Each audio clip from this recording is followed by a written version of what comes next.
asti pṛthivyāṁ va divi deveṣu va punaḥ sattvaṁ prakṛti-jair muktaṁ ebhiḥ syāt tribhir guṇaiḥ. So here Krishna is talking about how the bondage of the modes is universal. No one is free from this bondage. Asti pṛthivyāṁ va. Asti, there is no one. Prabhupad on the whole earth. Or for that matter, divi deveṣu va punaḥ, even in the heavens, even among the gods. Sattvaṁ prakṛti-jair muktaṁ. Sattvaṁ refers to here not the mode of goodness but to existence. The word has both meanings. And here Krishna is saying, in anywhere in existence, in material existence, prakṛti-jair muktaṁ. Muktaṁ, no one is free from what? Ebhiḥ syāt tribhir guṇaiḥ. Tribhir guṇaiḥ, these three modes, which are prakṛti-jair, which are born of material nature. And no one is free from the bondage, and yet ebhiḥ, these modes, because prior to this, from verse 20 onwards, Krishna has discussed how the modes pervade not just all of material nature, that he has discussed in 14th chapter, and how specific human actions fall in the three modes has been discussed in the 17th chapter. And in the 19th chapter, Krishna here, in the 18th chapter rather, here Krishna discusses how the various factors of action, jnana, karma, karta, dhruti, buddhi, dhruti and sukha, these six components from verses 20 to 39, Krishna discusses how they all fall within the three modes. And in this way, Krishna is concluding that there is the influence of the modes is universal, and no one is free from their binding influence.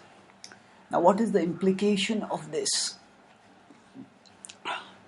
The implication is that actually it is impossible to be freed from this bondage. We as long as we are in material existence, we are within the modes.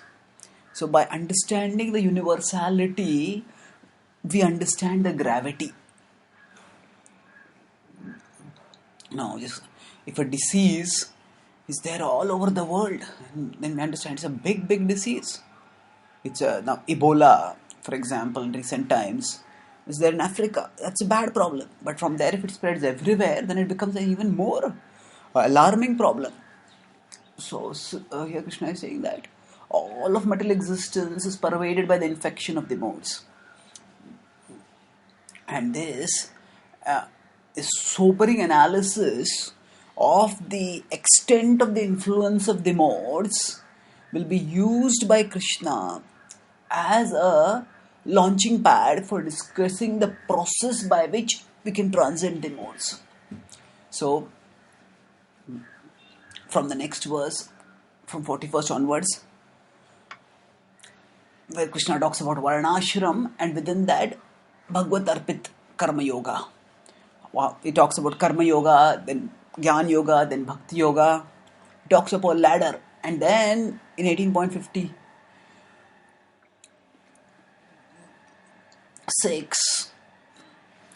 it marks a significant transition that Bhakti Yoga is not just the top yoga, as is mentioned, as this hierarchy demonstrates, as the seeker goes from Karma Yoga through Jnana Yoga to Bhakti Yoga. But it says Bhakti Yoga can be practiced wherever a person is. So, sarva karmaṇyapi sada kurvāno madhyapāśrayah prasadādavāpnoti śāśvatam padamavayam. Sarva karmaṇyapi sada, whatever work one may be doing, still one can become elevated. Kurvāno madhyapāśrayah. So here Krishna is telling that actually whatever be the extent of the infection by the modes, Bhakti Yoga is the cure-all for all levels of infection. So whether sarva karmanya pisadana, the karma that people do are determined by their modes. So those who are in goodness have Brahmanical duties. Their karma is Brahma karma. Svabhavajam, as Krishna told us in 18.42 in that series. And similarly, Shatra karma samaja for those who are in passion. Now, if we move downwards from wherever we are, now we are currently in a mixture of various modes, with the lower modes which are predominant in today's culture often becoming dominant in our conditioned nature also. So they often make us behave in non-devotional or anti-devotional ways by dragging us towards sense objects and worldly things in general. But along with that, the modes also check our journey towards Krishna. So, by knowing that the influence of the modes is pervasive, we can seek to transcend them through the appropriate process, and the best process is Bhakti Yoga. But we cannot take Bhakti Yoga seriously as long as we think that the problem is not very serious. So, by remembering that the modes are deluding and binding everyone, and even if we feel that I am not subjected to the modes right now, we can become subjected at any moment and we can become dragged down. Therefore, we need to fight such influence by consistent practice of Bhakti Yoga. So, when we pray, when we chant, at that time,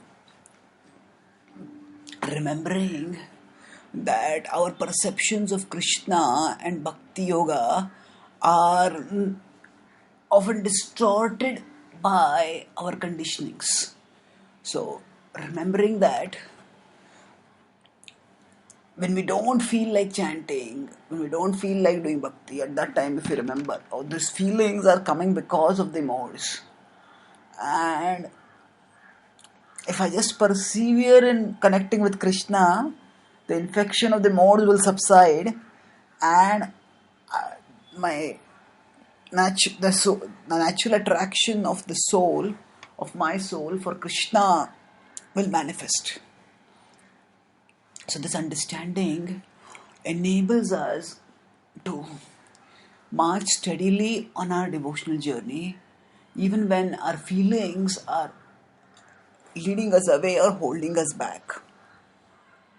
So our feelings lead us elsewhere when they create attraction for sense objects within us, and they hold us back when they make Krishna seem not so attractive. But either way,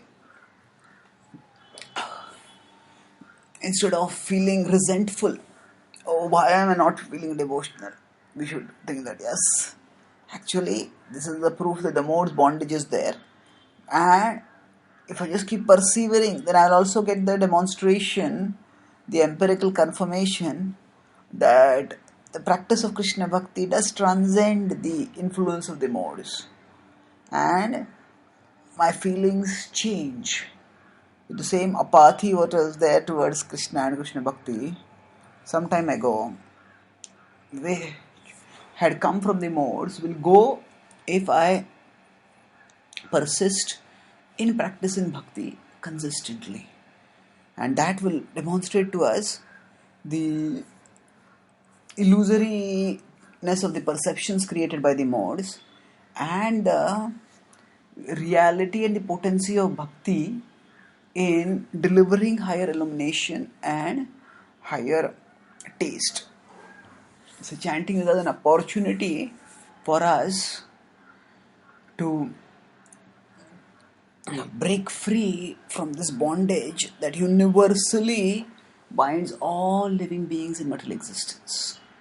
So that which is binding all living beings, we have an opportunity to escape by cultivating remembrance of Krishna. Thank you.